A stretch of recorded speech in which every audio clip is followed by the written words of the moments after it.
అందరికీ నమస్కారం అండి. ఈరోజు మనం గొల్లపూడి రాజ్యలక్ష్మి గారు రచించిన పందిట్లో పెళ్ళవుతున్నది అనే ఓ చక్కటి కథను విందాం. ఇక కథలోకి వెళ్దాం. ఆటో దిగి డబ్బులిచ్చి పంపేసి ఒక్క క్షణం నిలబడి కళ్యాణ మండపం వైపు చూసింది అవని. ఎంట్రన్స్ పైన ఉన్న ఆర్చ్ మీద రకరకాల పూలతో అరేంజ్ చేసిన సుచరిత వెడ్స్ సురేష్ అన్న అక్షరాలు అందంగా ఆహ్వానిస్తున్నాయి. మావిడాకుల తోరణాలు, లోపల నుంచి వినిపిస్తున్న మంగళ వాయిద్యాల ధ్వని, పూలు, అరిటాకులతో లోపలికి వెళ్లే దారంతా అలంకరణ. అక్కడంతా సందడిగా శోభాయమానంగా ఉంది. లోపల ఆవరణలో అనేక వాహనాలు బారులు తేరి ఉన్నాయి. ముందుకు కదిలి కళ్యాణ మండపంలోకి వెళ్ళింది అవని.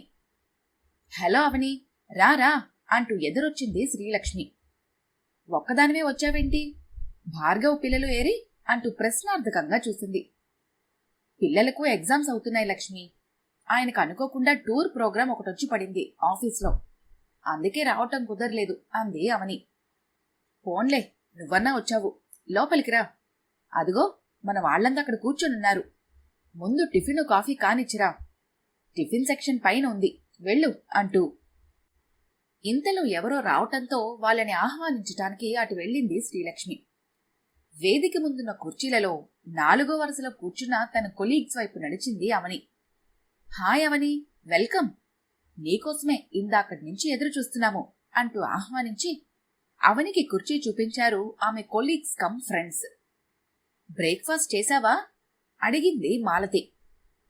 పొద్దున్న పిల్లల కోసం ఉప్మా చేశాను, మిగిలితే తినేసొచ్చాను, ఇంకిప్పుడేం వద్దు అంది అవని. ఓకే, కాసేపయ్యాక కాఫీ తాగుదాంలే అంది దమయంతి. వాళ్లతో మాట్లాడుతూనే చుట్టుపక్కలంతా పరిశీలిస్తూ వేదిక వైపు చూసింది అవని. విశాలమైన ఏసీ హాలు, దేదీప్యమానంగా వెలుగుతున్న విద్యుత్ దీపాలు, రంగురంగుల పూలతో ఆర్టిస్టిక్ గా అలంకరించిన పెళ్లి మండపం, మధ్యలో పెళ్లి కొడుకు. పురోహితుడు చెప్తోంది చేస్తూనే మధ్య మధ్య ఎంట్రన్స్ వైపు చూస్తూ ఆహ్వానితుల పరిచయస్తులు విష్ చేస్తూ ద్విపాత్రాభినయం చేస్తున్నాడు. పచ్చటి పసిమి ఛాయ, ఒడ్డు పొడుగుతో తీరిగా ఉన్న అతన్ని చూసి శ్రీలక్ష్మికి కాబోయే అల్లుడు బావున్నాడు అనుకుంది అవని. కుర్రాడు స్మార్ట్గా ఉన్నాడు కదూ, మంచి జాబ్ చేస్తున్నాడు, బోలెడు ఆస్తి, పైగా కట్నం తీసుకోవటం లేదు. శ్రీలక్ష్మి ఎంతైనా అదృష్టవంతురాలు అంది అవని కొలీగ్ శిరీష. కట్నం తీసుకోకపోవడం అదృష్టమా? అలాంటి భావన రావటం మన దౌర్భాగ్యం అంది వెంటనే అవని. అమ్మో, అవని పక్కనే ఉంది కదా, మర్చిపోయాను అంది శిరీష నవ్వుతూ.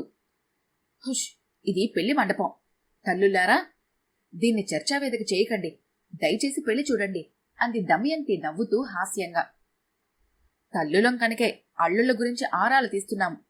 ఇవాల్టి తల్లి రేపు అత్తగాక తప్పదుగా అంది శిరీష. అవునవును, ఎంతైనా ఆడపిల్లల్ని కన్నా తల్లులమ్మరి అంటూ దీర్ఘం తీసింది మాలతి. ఇదిగో, ఇలాంటి చెత్తవాగుడికే నాకు ఒళ్ళు మండుతుంది అంది అవని. ఊరుకొండర్రా, అవని సంగతి తెలిసి ఎందుకీ టాపిక్?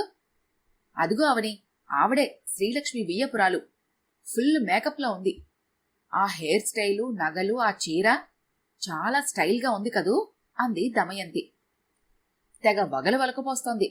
ఆ టీవీ, ఆ దర్జా చూసావా? పెళ్లికొడుకు తల్లి అన్న అహం కాబోలు అంది మాలతి. అవునవును, ఇందాకటి నుండే చూస్తున్నాను. శ్రీలక్ష్మిని పిలిచి ఏదో తెగ డిమాండ్ చేస్తోంది. పాపం శ్రీలక్ష్మి వాళ్ళ ఆయన తెగ కంగారు పడిపోతూ అటూ ఇటూ తిరుగుతూ మధ్య మధ్య ఏదో వినయంగా అడుగుతున్నారు వియ్యపురాల్ని. పెళ్ళయ్యేదాకా పాపం వాళ్ళకి టెన్షన్ తప్పదు అంది సానుభూతిగా శిరీష. అబ్బా, ఇంకా రన్నింగ్ కామెంట్ ఆపేయండి, మాట్లాడటానికి ఇంకే విశేషాలు లేవా అంది అవని. బావుంది నీ వరుస, పెళ్లికొచ్చి కూర్చొని అంతర్జాతీయ విషయాలు చర్చించుకుందామా అంది మాలతి అవని మాటల్ని తీసిపారేస్తూ. ఆవిడ పెళ్లికొడుకు తల్లి కదా, ఆ మాత్రం స్టైల్ సహజమే. పైగా ఆవిడ మహిళా సంక్షేమ మండలికి సెక్రటరీ. ఆ చూపులు, ఆ గర్వం, మిగతా వాళ్లపైన చూపించే అథారిటీ, వీటి ముందు మన శ్రీలక్ష్మి ఎందుకు సరిపోదు అంది దమయంతి. ఇంతలో ఓ కుర్రాడు వచ్చి వరుసగా అందరికీ ఏవో పాంప్లెట్లు పంచిపెట్టసాగాడు. అవని అందుకొని కుతూహలంగా చూసింది. మన హిందూ కళ్యాణ సంస్కృతి అన్న శీర్షికతో వివాహంలోని ముఖ్యమైన ఘట్టాల్ని, శ్లోకాల్ని, వాటి అంతరార్థాన్ని విశదీకరించారు అందులో. ఎవరిదో గాని చక్కని ఆలోచన అనుకుంది అవని. మిగతా మిత్రబృందం దాని గురించి పట్టించుకోకుండా కబుర్లు కంటిన్యూ చేసాగారు. శ్రీలక్ష్మి సుచరిత కోసం వంకీలు, వడ్డానం, కాసుల పేరు తీసుకుంది అంది మాలతి. ఈ పెళ్లితంతు పూర్తవగానే మళ్లీ ఆ నగల జోలికి పోరు ఈ కాలం అమ్మాయిలు అనుకుంది అవని. పెళ్లి కూతురు చీర ఖరీదెంతో తెలుసా? 40,000 అంది శిరీష. అవునులే, ఒక్కగానొక్క కూతురు, ఘనంగా ఉండాలి కదా అంది దమయంతి. మళ్లీ ఆ చీరని ఈ పెళ్లి తర్వాత షష్ఠి పూర్తికైనా కడుతుందో లేదో డౌటే. జీన్సు, చుడిదార్లు తప్ప మామూలు చీర కట్టుకోవడం అనేది ఈ కాలం పిల్లలకి గగనం అయిపోతుంది. ఇక ఇన్నిన్ని వేలు పోసి కొన్న పట్టుచీరలు ఎప్పుడు కడతారు? పెళ్లి తర్వాత అల్మరాకి అంకితమైపోవడం ఖాయం అనుకుంది అవని. పెళ్లి కొడుకు ఫ్రెండ్స్ అంతా ఎన్ఆర్ఐలట, అందుకని వాళ్ళందరి కోసం స్టార్ హోటల్స్ లో రూమ్స్ బుక్ చేశారట. ఈ పెళ్లి హాలు ఖరీదు కూడా 8 గంటలకు 2 లక్షలట అంది దమయంతి. ఇక వాళ్ళ సంభాషణ దారి మళ్లిద్దామని, ఇదిగో ఈ పాంప్లెట్ చూడండి. మన సంప్రదాయ పెళ్లి విశేషాన్ని క్లుప్తంగా, స్పష్టంగా విశదీకరించారు. మన హిందూ కళ్యాణ సంస్కృతి అంటూ చక్కగా ప్రింట్ చేయించి పంచారెవరో. చదివి కాస్త బుర్రకెక్కించుకోండి అంది అవని నవ్వుతూ. పోనిద్దు, ఇవన్నీ పెళ్లి కాని వాళ్లకు, మనలాంటి తలలు పండిన తల్లులకు కాదు అంది మాలతి. తలలు పండినా అంటున్నావు, నాకింకా పండలేదమ్మా చూడు అంది దమయంతి నవ్వుతూ. ఎట్లా పండుతుంది? వారానికి ఒకసారి దానికి బ్లాక్ కోటింగ్ కొడితే అంది నవ్వుతూ శిరీష. ముహూర్తానికి ఇంకా టైం ఉన్నట్లుంది అంది అవని వాచ్ చూసుకుంటూ. శ్రీలక్ష్మి వచ్చింది. అబ్బాయిని చూశారా అంది మండపంలోని అల్లుణ్ణి చూపిస్తూ. చూసాం, మంచి సెలక్షన్. సుచరితకు 7 జోడు చక్కగా కుదిరింది అంది దమయంతి. శ్రీలక్ష్మి కళ్ళు మెరిశాయి. అందం, మంచి ఉద్యోగం, డబ్బు, హోదా అన్నీ బావున్నాయి. అందుకే వాళ్ల డిమాండ్లన్నీ ఒప్పుకున్నాము. అతని తల్లి ఏదో మహిళా మండలి సెక్రటరీ అట, తండ్రి బిజినెస్ మ్యాన్. సుచిని ఇష్టపడతారో లేదో అని మొదట్లో ఎంతో టెన్షన్ పడ్డాము అంది. టెన్షన్ ఎందుకు? మీకు మాత్రం ఏం తక్కువ? సుచరిత బంగారు బొమ్మ, చదువుల సరస్వతి, సుగుణాల రాశి. వాళ్లకు కూడా ఇలాంటి పిల్ల దొరకటం అదృష్టమే కదా అంది అవని. అదే నిజమే అనుకో. అదిగో మా ఆయన పిలుస్తున్నారు. మీరు పెళ్లంతా అయ్యేదాకా ఉండి భోజనాలు చేసి వెళ్ళాలి అంటూ హడావిడిగా వెళ్లిపోయింది శ్రీలక్ష్మి. వేదిక మీద ఫోటోగ్రాఫర్సు, వీడియోగ్రాఫర్సు మోగి ఆహుతులకు పెళ్లి కార్యక్రమం వినిపించనీయకుండా హడావిడి చేస్తున్నారు. అసలు ఈ పెళ్లివారు బంధువులందర్నీ పిలిచి వాళ్లను మర్యాదలు చేయడానికి హడావిడి పడే కన్నా అందరిళ్లకి పెళ్లి డివిడి పంపించేస్తే సరి. ఇంట్లోనే కూర్చొని పెళ్లి అందరూ విశదంగా చూడొచ్చు అంది అవని వీడియోగ్రాఫర్ని చూపిస్తూ. అలా అయితే వధూవరులకు బహుమతులు ఎలా వస్తాయి అంది మాలతి. పెళ్లికి పిలవడానికి వాళ్ళు వచ్చినప్పుడే ఇచ్చి పంపించేస్తే సరి అంది శిరీష. మరి శుభలేఖ పోస్ట్లో పంపిస్తే అంది దమయంతి. బహుమతి కొరియర్లో పంపిస్తే సరి అంది అవని. అందరూ భక్కున నవ్వుకున్నారు. తిరిగి మామూలు కబుర్లలో పడ్డారు అందరూ. అవని కుర్చీలో వెనక్కి వాలి కూర్చొని మండపానికి అలంకరించిన పూలను చూడసాగింది. ఇద్దరి జీవితాలని ఒకరితో ఒకరికి ముడివేయడానికి ఇంత హంగు ఆర్భాటం అవసరమా? ఇక్కడే కాదు, అసలు ఈ మధ్య ఎక్కడైనా పెళ్లిళ్లు ఇలానే ఉంటున్నాయి. చివరికి పెళ్లితంతు కూడా వీడియోల్లో, ఫోటోల్లో అందంగా రావటానికి వీలుగా మారిపోయి ఇష్టం వచ్చినట్లు జరుగుతోంది. కొన్ని గంటల సందడి కోసం లక్షలు నీళ్ళల్లా ఖర్చు చేస్తున్నారు. ఒకప్పుడు ఇంటి ముందు తాటాకుల పందిరి కింద బంధుమిత్రుల సందడితో ఆర్భాటాలకు దూరంగా సాంప్రదాయబద్ధంగా సాగిపోయిన వివాహం ఇవాళ రూపురేఖలు మార్చుకొని సంపదను ప్రదర్శించడమే ప్రధానమైనట్లుగా మారిపోయింది. ఒకళ్ళని మించి మరొకరు పోటీపడి ఖర్చు చేస్తున్నారు అనుకుంది నిట్టూరుస్తూ. అన్నట్లు వేదిక మీద వధూవరులకు సంబంధించిన ముఖ్యమైన వాళ్ళందరూ ఉన్నారు. కాని ఏదో వెలితి. ఏమిటది? భవానమ్మగారు. అవును, శ్రీలక్ష్మి తల్లి భవానమ్మగారేరి? ఇంతవరకు ఎక్కడా కనిపించలేదేంటి ఆవిడ? శ్రీలక్ష్మి ఒక్కతే సంతానం కావటం వల్ల చిన్నతనంలోనే భర్తను పోగొట్టుకున్న భవానమ్మగారు అష్ట కష్టాలు పడి ఆమెను అల్లారుముద్దుగా పెంచి ప్రయోజకురాల్ని చేశారు. ఆమెకు పెళ్లి చేసి తనతో ఉంటూ మనవరాలు సుచరిత పుట్టాక పసిదాని ఆలనా పాలనా చూసుకున్నారు. శ్రీలక్ష్మి ఉద్యోగస్తురాలుగా. నిజం చెప్పాలంటే సుచరితకు తల్లిదండ్రుల దగ్గర కంటే అమ్మమ్మ దగ్గరే చనువెక్కువ. నేనెప్పుడు శ్రీలక్ష్మి ఇంటికెళ్ళినా నన్ను నోరారా పలకరిస్తారావిడ. నాకు నా కూతురొకటి నువ్వొకటి కాదమ్మా, నువ్వు నా కూతురువే అంటూ ఉంటారు. ఈ మధ్య చాలా రోజులు అనారోగ్యంతో బాధపడి ప్రస్తుతం కొంచెం కోలుకున్నారు. మనవరాలి పెళ్లి కుదిరినప్పటి నుండి ఎంతో సంబరపడి ఉత్సాహంగా కనిపించారు. శుచి పెళ్లి చూస్తానా లేదా అనుకున్నాను. చూడాలని ఆ భగవంతుడు రాసిపెట్టాడు. అందుకే అన్నీ నేనే దగ్గరుండి చూసుకొని పెళ్లి పక్కనుండి జరిపిస్తాను అన్నారు తనతో. అవని ఆలోచిస్తూనే భవానమ్మ గారి కోసం కళ్లతో వెతకసాగింది. ఏమిటవని, ఏదో ఆలోచిస్తున్నావు అంది దమయంతి. ఏం లేదు అంది ఉలిక్కిపడి అవని. నీకిట్లాంటి ఆర్భాటాల పెళ్లిళ్లు నచ్చవు కదా? నాకు మీ అమ్మాయి పెళ్లి ఎట్లా చేస్తావో చూడాలని చాలా కుతూహలంగా ఉంది అంది దమయంతి నవ్వుతూ. ఖచ్చితంగా ఇట్లా మాత్రం చెయ్యను. అయినా నీ కుతూహలం తీరడానికి ఇంకా చాలా టైం ఉందిలే అంది అవని. ముహూర్తం టైమైన సూచనగా ఒక్కసారిగా మంగళవాద్యాలు హోరెత్తాయి. జీలకర్ర బెల్లం ఒకరి తల మీద మరొకరు పెట్టగానే జనమంతా అక్షింతలు వేయడానికి లేవటంతో వేదిక వద్ద పెద్ద గుంపు. అక్షింతలేసి తెచ్చిన బహుమతులను చదివించి జనాల భోజనం హాల్ వైపు సాగిపోయారు. మరో అరగంటకు హాల్లో జనమంతా పలుచబడిపోయారు. అప్పుడు అవని బృందం లేచి వేదిక మీదకెళ్లి వధూవరులపైన అక్షింతలేసి ఆశీర్వదించారు. వధూవరుల్ని నిలబెట్టి శ్రీలక్ష్మితో సహా ఫ్రెండ్స్ అందరూ ఫోటో దిగారు. అందరూ వెళ్లి భోజనాలు చేయండి అంది శ్రీలక్ష్మి. పదండి, భోజనాలు కానిచ్చి వెళ్ళిపోదాం అంది మాలతి. అందరూ వేదిక దిగారు. పెళ్లి మొత్తం కాలేదుగా అంది అవని. జీలకర్ర బెల్లం పెట్టడమే ప్రధానం, మిగతావన్నీ పెళ్లి తంతుల కొనసాగింపు మాత్రమే అంది దమయంతి. వాటిని చూడొద్దా అంది అవని.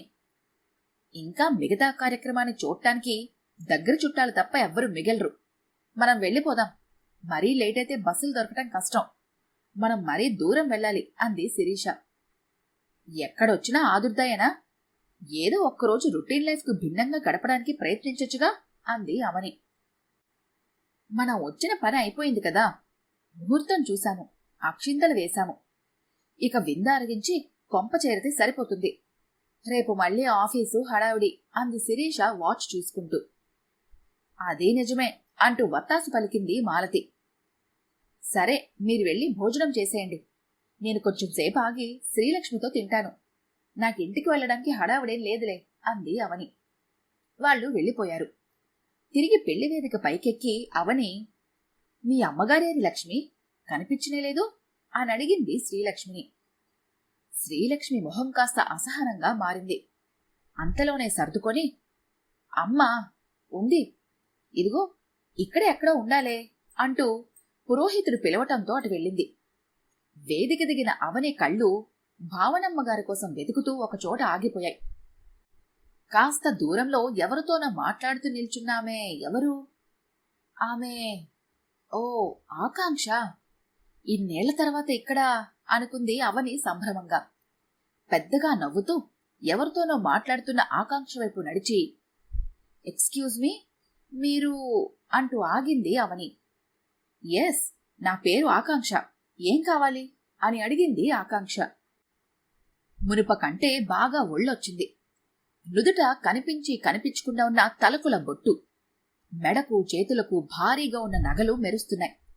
భుజాల దాకా కత్తిరించుకున్న జుట్టు, పెదాలకు లిప్స్టిక్, ఒంటికంటుకొని ఉన్న pure crepe sari, sleeveless blouse. ఆకాంక్షలో ఎంత మార్పు అనుకొని, నన్ను గుర్తుపట్టలేదా అంది అవని నవ్వుతూ. కళ్ళు విప్పాచి చూసి బుర్రలో ఏదో మెరిసినట్లయితే కెవ్వుమని, నువ్వు అవని కదూ అంటూ ఒక్క ఉదుటునొచ్చి అవని చేతులు పట్టుకుంది ఆకాంక్ష. Thank God, గుర్తుపట్టావు. ఎవరు నువ్వు అంటావని అనుకున్నాను. చాలా ఏళ్లైంది కదా, కొంచెం టైం పట్టింది గుర్తించటానికి. సారీ అవని అంది ఆకాంక్ష. ఈమె నా ఫ్రెండ్ అవని, 3 ఏళ్లు ఒకే కాలేజీలో కలిసి చదువుకున్నాము అంటూ అక్కడున్న వాళ్లకు పరిచయం చేసింది.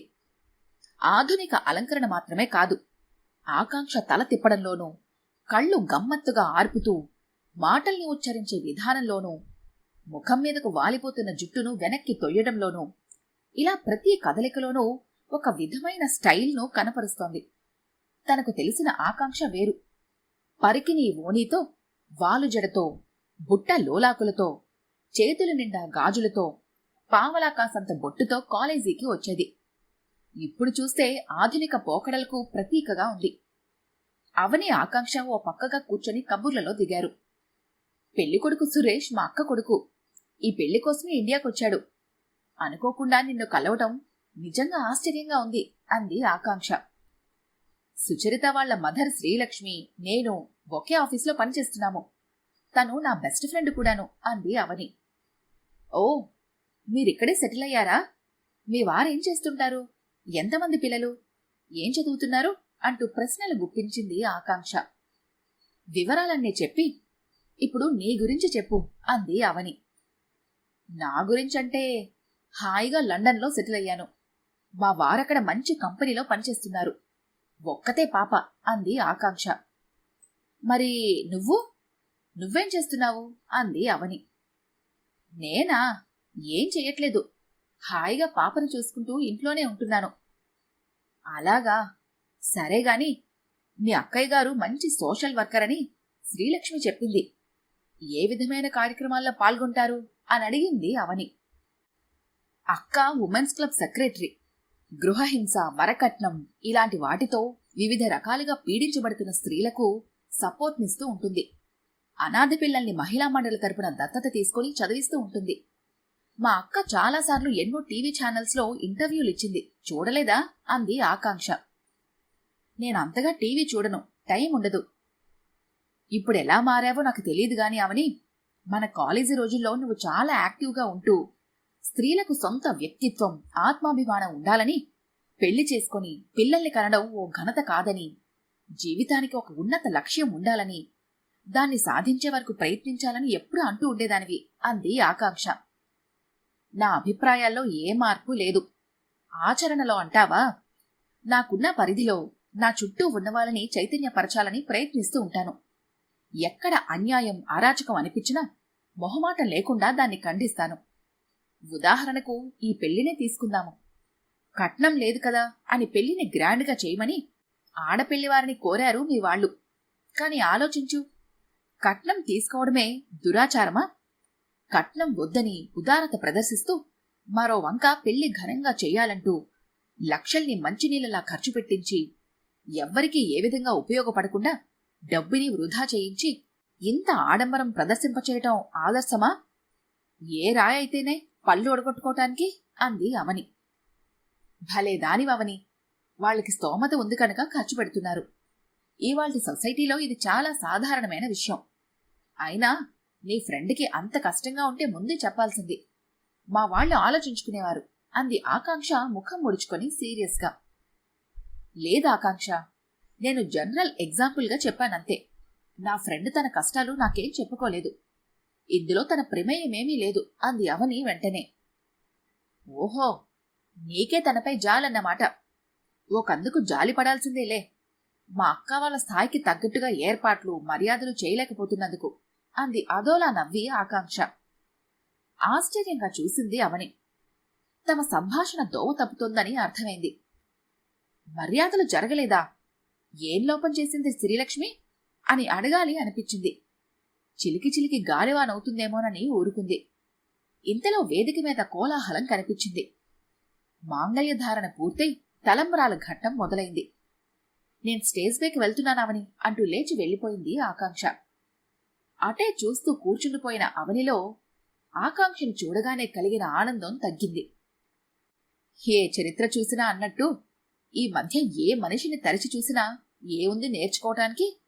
కొంచెం స్వార్థం, మరికొంత అహంభావం. ఎదుటి మనిషిలో ఏ లోపాలున్నాయో శోధన. నేనే పెర్ఫెక్ట్ అన్న అతిశయం.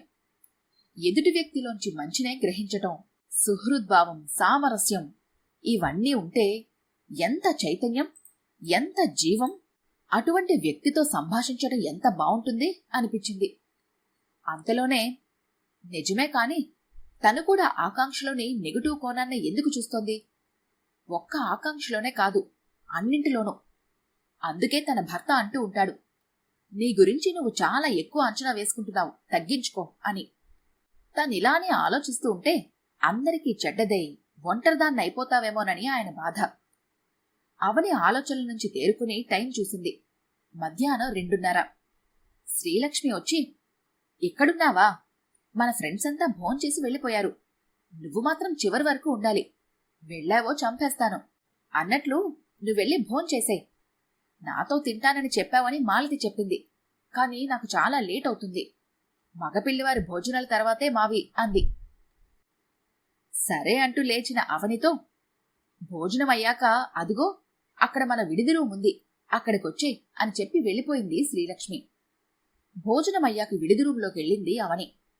అక్కడ శ్రీలక్ష్మితో పాటు ఒక పక్కగా కుర్చీలో చెంబకు చెయ్యి ఆంచుకొని ఉదాసీనంగా కూర్చునున్న భవానమ్మగారు కనిపించారు. అమ్మా, బావున్నారా? ఇందాకటి నుండి మీకోసమే పందిట్లో వెతుకుతూనే ఉన్నాను, కనిపించనే లేదు అంది ఆవిడ దగ్గరగా వెళ్లి అవని. రూంలో విలువైన సామాన్లున్నాయి, ఇక్కడ ఎవరూ లేకపోతే ఎలా అని నేనున్నాను అంది ఆవిడ నవ్వుతూ. ఆ నవ్వులో ఏదో వెలితి.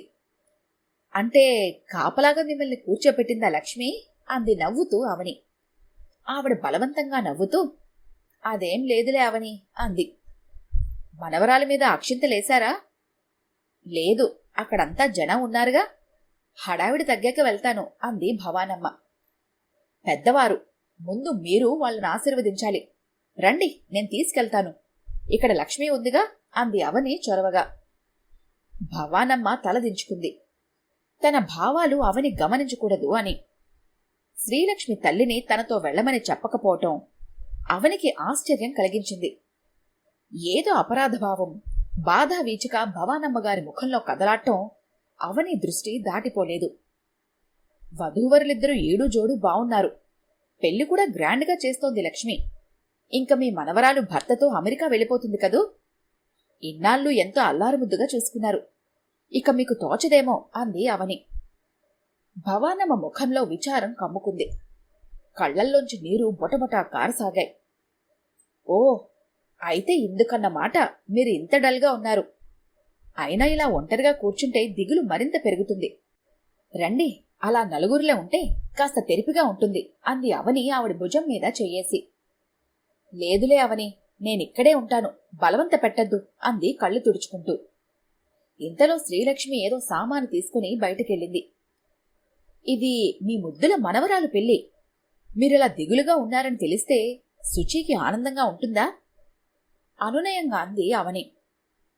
ఏం చేయను చెప్పు, నా నుదుటి రాత ఇట్లా రాసి ఆ దేవుడే నన్ను నిస్సహాయరాల్ని చేశాడు అందావిడ దుఃఖంతో గొంతు మారిపోతుండగా.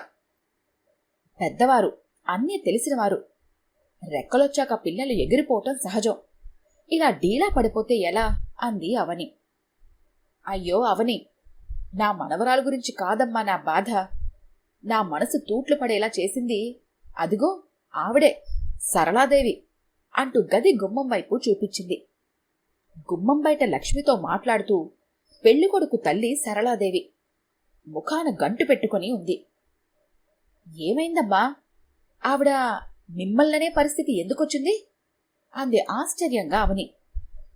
చెప్తాను. మనవరాలి పెళ్లి కాబోతున్నందుకు ఉత్సాహం నన్ను నిలవనివ్వలేదు.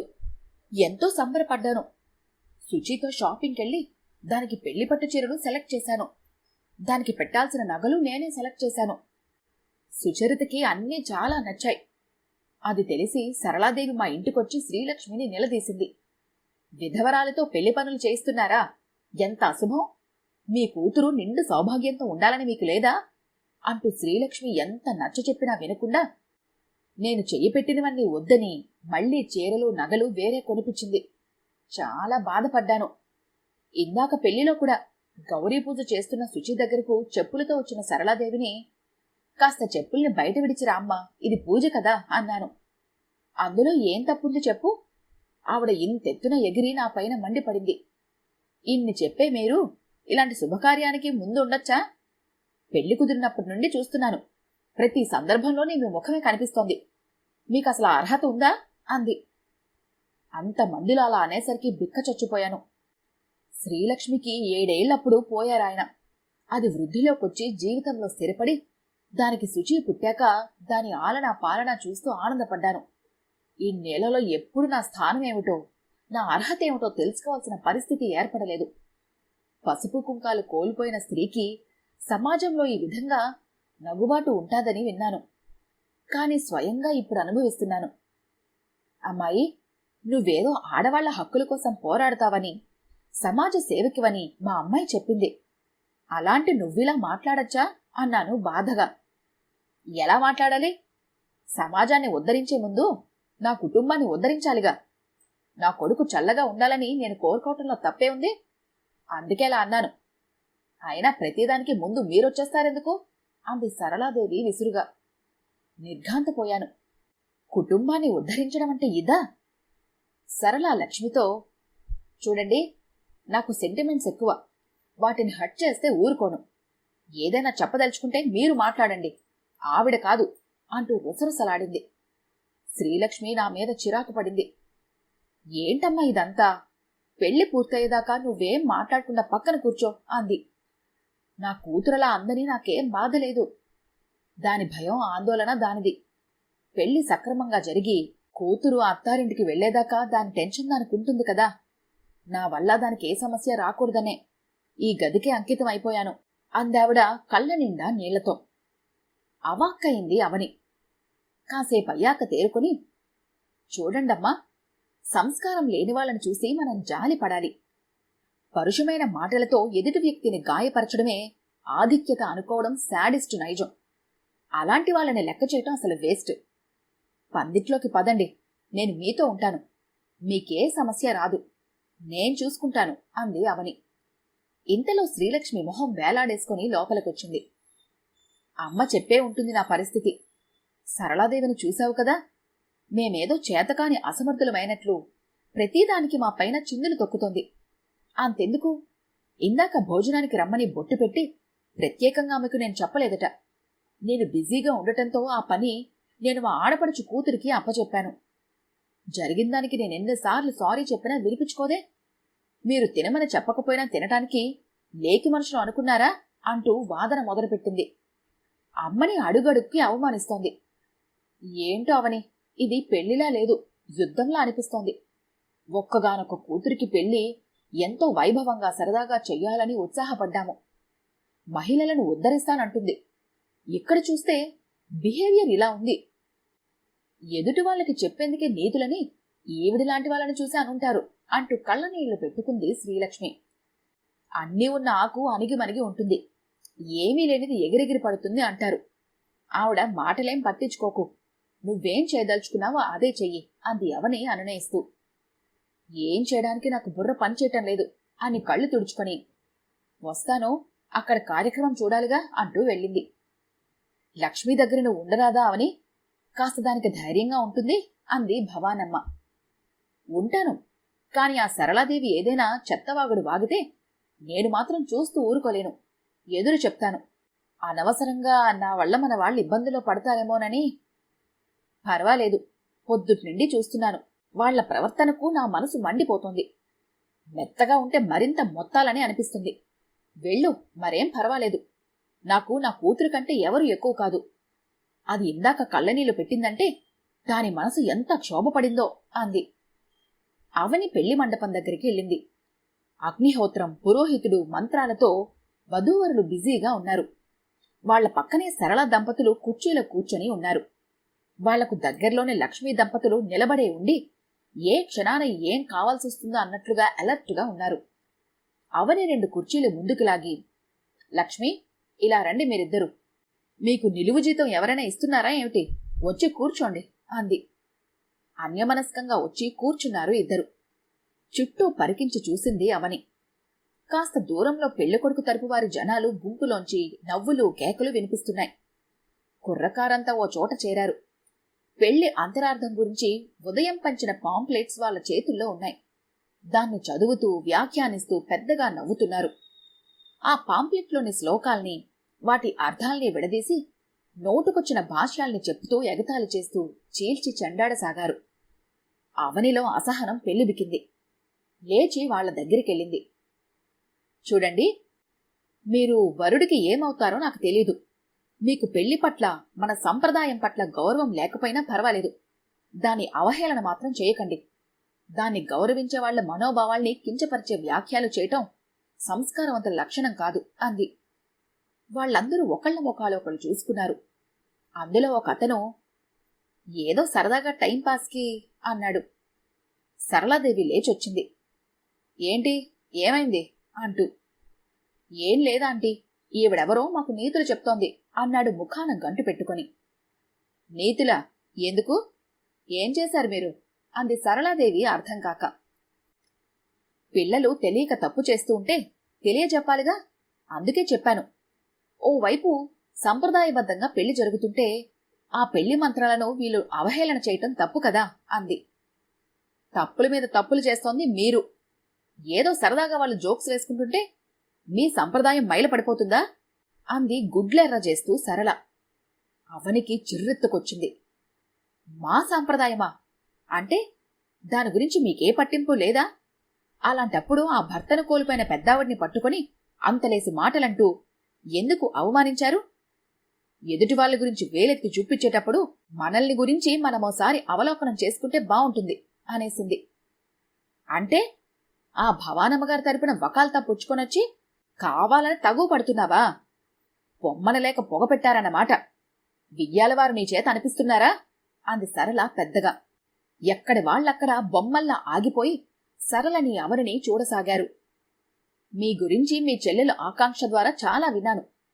ముఖ్యంగా స్త్రీ మనోభావాల్ని, ఆత్మ గౌరవాన్ని కించపరిచే వాళ్లపైన ధ్వజమెత్తుతారని చెప్పింది. కాని కేవలం మగవాళ్లచే కించపరబడే స్త్రీలపైనే మీకు సానుభూతి ఉంది అనిపిస్తోంది. స్త్రీలని స్త్రీలు ఎంతైనా తెగనాడవచ్చునన్నమాట. సాటి స్త్రీని మర్యాద విడిచిపెట్టి నలుగురిలో అవమానకరంగా మాట్లాడటంలో మీకేం అనౌచిత్యం కనిపించిందన్నమాట అంది అవని వ్యంగ్యంగా. దాడికి సిద్ధంగా లేని సరళ తెల్లబోయింది. అంతలోనే కళ్ళెర్రజేసి లక్ష్మివైపు తిరిగింది. ఏంటండి ఇదంతా? ఆవిడలా ఇష్టం వచ్చినట్లు వాగుతూ ఉంటే చూస్తూ ఊరుకుంటారేంటి అంది. శ్రీలక్ష్మి మ్రాన్పడి చూస్తోంది. లక్ష్మి భర్త సరళ భర్త దగ్గరికెళ్ళి ఏదో చెప్పబోయాడు. ఆయన చెయ్యెత్తి ఇక చాలు అన్నట్లుగా ఆపాడు. సుచరిత ఇదంతా గమనిస్తోంది. చిచి, అసలు హాల్లోకి రాగానే ముందుగా ముసలావిడే అపశకునంలాగా ఎదురొచ్చింది. అప్పుడే అనుకున్నాను ఏదో అశుభం జరుగుతుందని. అనుకున్నదంతా అయ్యింది. నా జన్మలో నేను ఎవరి చేత ఒక్క మాట పడలేదు. మనసులో ఏదో పెట్టుకొని కావాలనే ఇప్పుడు ఇంతమందిలో అవమానం చేస్తారా? ఆకాంక్ష ఇందాక ఆవిడ గారి మాటల గురించి చెప్పింది. పోనీలే అని సహృదయంతో ఊరుకున్నాను. మళ్ళీ ఇప్పుడు ఛీ, ఇంత దరిద్రగొట్టు సంబంధం మా వాడికి ఒప్పుకున్నందుకు నన్ను నేను చెప్పుతో కొట్టుకోవాలి. పెళ్లి మొదలైనప్పటి నుండి అడుగడుగున అమర్యాదలు చేయటమే కాకుండా అడ్డమైన వాళ్లతో మాటలనిపించడం. చిచి అని రుసరుసలాడుతూ భర్త వైపు తిరిగి, చూస్తూ కూర్చుంటారేంటి, లేవండి, ఇంక మనం ఇక్కడ ఒక్క క్షణం కూడా ఉండద్దు. వరే సురేష్, చూస్తున్నావుగా మీ అత్తింటి వారి భాగోతం. మమ్మల్ని ఇంత అవమానపరుస్తుంటే గుడ్లప్పగించి చూస్తూ ఇంకా పెళ్ళాం పక్కన కూర్చుంటావే అంది సరళ. సురేష్ మౌనంగా కాస్త అసహనంగా తల్లివైపు చూసి అవనివైపు చూశాడు. బ్రాహ్మడు నోరు తెరుచుకొని చూస్తున్నాడు. ఎంత పని చేశావు అవని, ఈ పెళ్లి సక్రమంగా జరగడం నీకిష్టం లేదా అంది శ్రీలక్ష్మి తేరుకొని. ఆంటీనేమి అనకమ్మా, నా మనసులో ఉన్న మాటలే ఆంటీ చెప్పింది. చెప్పి నాకు చాలా మేలు చేసింది. అసలు పెళ్లి మొదలైనప్పటి నుండి చూస్తున్నాను. అమ్మమ్మ పైన ఎన్ని నిందలు, ఎంత అవమానం చేశారు. నేను ఎదురు తిరిగి వాళ్ళనో మాటంటే చుట్టాలందరి ముందు పరువు పోతుందని, మీరు బాధపడతారని ఇందాకటి వరకు ఊరుకున్నాను. నాకు అమ్మమ్మ దేవత కన్నా ఎక్కువ. ఆవిడేం తప్పు చేసింది? ఊహ తెలిసినప్పటి నుండి తెలియక ముందు ఆవిడ ఒళ్ళోనే పెరిగాను. నాకే చెడు జరగలేదే. పైగా అన్ని శుభాలే జరిగాయి. ఈ పెళ్లి పందిట్లో ఏం జరిగినా అన్నింటికీ ఆవిడ్ని బాధ్యురాల్ని చేయడమేమిటి వాళ్ళు? ఏ యుగంలో ఉన్నాం మనం? భర్తను కోల్పోయినంత మాత్రాన వ్యక్తిగా మనం ఆవిడకు విలువనివ్వక్కర్లేదా? అమ్మమ్మ పక్కన లేకుండా పెళ్లి చేసుకోవాల్సి వస్తుందని ముందే తెలిస్తే అసలు నేను పెళ్లి చేసుకునేదాన్నే కాదు. అమ్మమ్మ కంటే నాకెవరు ఎక్కువ కాదు. జరిగిందానికి ఆవిడను మా అత్తగారు క్షమాపణ కోరితేనే నేను అత్తారింట్లో కాలు పెట్టేది. ఎవరికి వారే తాము సంస్కర్తలని, విశాల హృదయులని అనుకోవటం కాదు. వాటిని ఇతరులు గుర్తించేలా వారి ప్రవర్తన ఉండాలి. అమ్మా, నేను అమ్మమ్మ దగ్గరికి వెళ్తున్నాను. అమ్మమ్మ నా పక్కనొచ్చి కూర్చుంటేనే మిగతా కార్యక్రమం జరుగుతుంది అంది సుచరిత.